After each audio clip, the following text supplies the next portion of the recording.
আসসালামু আলাইকুম। প্রিয় দর্শক, সাবেক রাষ্ট্রপতি অ্যাডভোকেট আব্দুল হামিদ উনি চিকিৎসা শেষ করে গত রাতে থাইল্যান্ড থেকে দেশে ফিরে এসেছেন। এই ঘটনাটা আমার কাছে খুবই গুরুত্বপূর্ণ মনে হয়েছে। উনি একজন সাধারণ যাত্রীর মতো এসেছেন। সাবেক রাষ্ট্রপতিরা কিন্তু বিশেষ প্রোটোকল পায়, উনি সেই প্রোটোকল পাননি এবং উনি সাধারণভাবে ফিরে এসেছেন। মধ্যরাতের পরে প্রায় 3টার দিকে উনি এয়ারপোর্ট থেকে বেরিয়েছেন যাবতীয় কাজকর্ম শেষ করে, এবং তিনি তার বাড়িতে চলে গেছেন। পুরো 31 দিন পর উনি দেশে ফিরলেন। কিন্তু এই যে ওনার ফেরাটা, এটা যতটা গুরুত্বপূর্ণ তার চেয়েও বেশি আলোচনা কিন্তু হয়েছে ওনার যাওয়ার সময়। উনি যখন মে মাসের 7 তারিখ রাতে যান দেশ ছেড়ে, যাওয়ার পর 8 তারিখ থেকে মহা হইচই। উনি কেন গেলেন, কেন ওনাকে পালিয়ে যেতে দেওয়া হলো, ওনাকে পালিয়ে যেতে দেওয়ার পেছনে কারা দায়ী আছে, এগুলো নিয়ে নানা ধরনের প্রশ্ন উঠতে থাকলো। এবং ওঠার এক পর্যায়ে আমাদের যিনি উপদেষ্টা আছেন স্বরাষ্ট্র মন্ত্রণালয়ের বিষয়ক লেফটেন্যান্ট জেনারেল জাহাঙ্গীর আলম চৌধুরী, উনি বললেন যে তার দেশ থেকে যারা সহায়তা করেছে ওদেরকে শাস্তির আওতায় আনা হবে, আর যদি শাস্তির আওতায় না আনতে পারেন তাহলে উনি নিজেই নাকি পদত্যাগ করে দায়িত্ব ছেড়ে চলে যাবেন। মানে ওনার যে স্বভাব, উনি যেরকম প্রায় হুঙ্কার দিয়ে বলেন এটা করবেন সেটা করবেন, কাজের কাজ কিছু করেন না। এবং তখন এটা নিয়ে অনেক হইচই হলো।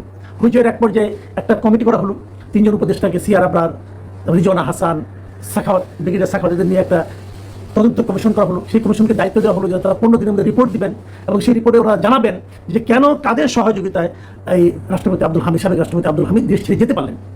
মানে মোটামুটি একটা হইচই কাণ্ড কারখানা। কিন্তু সেই সময় এনসিপির পক্ষ থেকে বলা হলো যে উনি কেন গেলেন, পালিয়ে গেলেন, তাকে এটা নিয়ে বিচার করতে হবে, কারা তাকে সহায়তা করেছে। সরকারের মধ্যে এখনো অনেক আছে যা নাকি আওয়ামী লীগের দোসর, তারা এগুলো করছে, তাদেরকে আওতায় আনতে হবে, বিচারের আওতায় আনতে হবে, এগুলো অনেক কথাবার্তা। এবং তারও যে বড় কথা, এই ইস্যুটাকে কেন্দ্র করে তখন এনসিপির একজন নেতা হাসনাত আব্দুল্লাহ উনি আন্দোলন শুরু করলেন যে এইভাবে যদি চলে যেতে থাকে তাহলে এই জন্য যাতে না যেতে দেওয়া হয়, না যেতে দেওয়ার মতো বাস্তবতা তৈরি করতে হয়, এই জন্য আওয়ামী লীগকে নিষিদ্ধ করতে হবে। এবং এই আব্দুল হামিদের যাওয়াটাকে ইস্যু করেই কিন্তু আওয়ামী লীগ নিষিদ্ধের একটা আন্দোলন শুরু করলেন। এবং দেখলাম সরকার খুব দ্রুত বেগে, অতি দ্রুততার সাথে সেই দাবিটা আংশিক মেনে নিলেন এবং সরকার বলল যে আওয়ামী লীগের কার্যক্রম নিষিদ্ধ হবে যতদিন মধ্যে বিচার সম্পন্ন হয়। এই সব কিছু কিন্তু আব্দুল হামিদের দেশ থেকে তথাকথিত পালিয়ে যাওয়াকে কেন্দ্র করে। এখন প্রশ্ন হলো, আব্দুল হামিদ পালিয়ে গিয়েছিলেন, পালিয়ে গিয়েছেন এটি তো সবাই মেনে নিয়েছিল, তাহলে স্বরাষ্ট্র উপদেষ্টা কেন বলবেন যে যারা তাকে পালিয়ে যেতে সহায়তা করেছিল তাদেরকে শাস্তির আওতায় আনা হবে? এবং উনি তো 3 জনকে শাস্তির আওতায় এনেছিলেন। কিশোরগঞ্জের পুলিশ সুপারকে প্রত্যাহার করা হয়েছিল, আরও 2 জন ইমিগ্রেশনের 2 জন ঊর্ধ্বতন কর্মকর্তাকে অব্যাহত সাময়িক অর্থাস্ত বন্ধ করা হয়েছিল। তো তারা কি অপরাধী? যদি তারা অপরাধী হয়ে থাকে, আজ যখন উনি ফিরলেন চিকিৎসা শেষ করে, এখন তখন তাকে অ্যারেস্ট করা হলো। তার মানে ওনার যাওয়াটা অপরাধের পর্যায়ে ছিল না। কিন্তু না, যাওয়াটা অপরাধের পর্যায়ে না হয় তবে যে 3 জন পুলিশ কর্মকর্তাকে আপনি শাস্তি দিলেন, সেই শাস্তিটা কি সঠিক ছিল?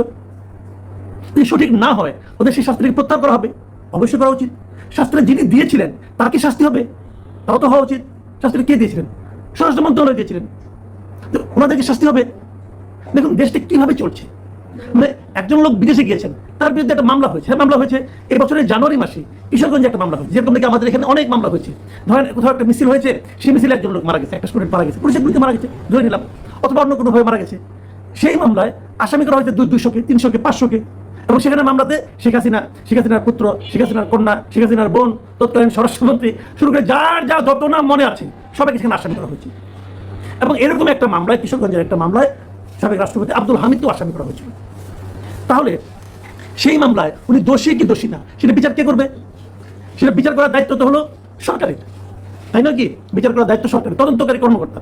তাহলে এখন যদি 200 লোককে আপনি বিরুদ্ধে মামলা আসামি বানিয়ে দেন, এখন 200 লোকের কেউ কি কোনো কর্মকাণ্ড করতে পারবে না? তারা কি দেশের বাইরে যেতে পারবে না, চিকিৎসা করতে পারবে না, ব্যবসা বাণিজ্য করতে পারবে না, ওদের ব্যাংক অ্যাকাউন্ট আপনি স্থগিত করে এগুলি করবেন? এর নাম আইন? অথবা আমি যদি প্রশ্ন করি এই মামলাটা যিনি করেছিলেন তার মতলবটা কি ছিল, এটা আমি বুঝতে চাই। সে কি আসলে যে মারা গিয়েছিল তার হত্যার বিচার চেয়েছেন, নাকি রাজনৈতিকভাবে কিছু লোককে হয়রানি করতে চেয়েছেন? সে লোকটা কে, তাকে খুঁজে বের করা উচিত মনে করি। এখন যদি মামলা করলেই তার বিরুদ্ধে ধরনের আচরণ হয়, গ্রেপ্তার করা হয়, তাহলে সেটাকে কি আমি বিচার বলবো?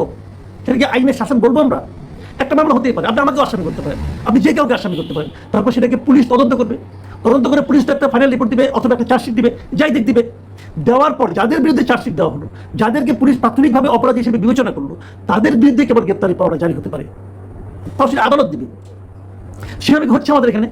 আমাদের অনেক সাংবাদিক বিরুদ্ধে মামলা আছে, গ্রেপ্তার করা হয়েছে, অনেক ব্যবসায়ীকে গ্রেপ্তার করা হয়েছে। কেন? ওই 132 জনের মধ্যে হয়তো আছে 99তম। এটা কি সুশাসন? কিছু বললে পরে স্বৈরাচারের দোষর এগুলি বলে একটা ট্যাগ দিয়ে তারপর তার বিরুদ্ধে বিচার করা হবে, তার বিরুদ্ধে গণ আদালত কি করা হবে না করা হবে, মানে গায়ের জোরে দেশ চলছে।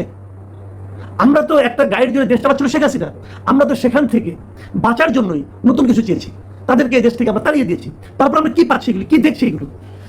ট্যাগ দিয়ে লাগিয়ে দিলেন আপনি, ইচ্ছা হলে একজনকে মামলা, জেরা খান পান্নার বিরুদ্ধে মামলা করলেন, তারপর দেখা গেলো বাদী জেরা খান পান্নাকে চেনে না, তারপরে কি হলো, জেরা খান পান্নাকে তার ওই আসামির তালিকা থেকে তাকে সরিয়ে দেওয়া হলো। তো অন্যান্য যারা আছে তাদেরকে সবাইকে উনি চেনেন।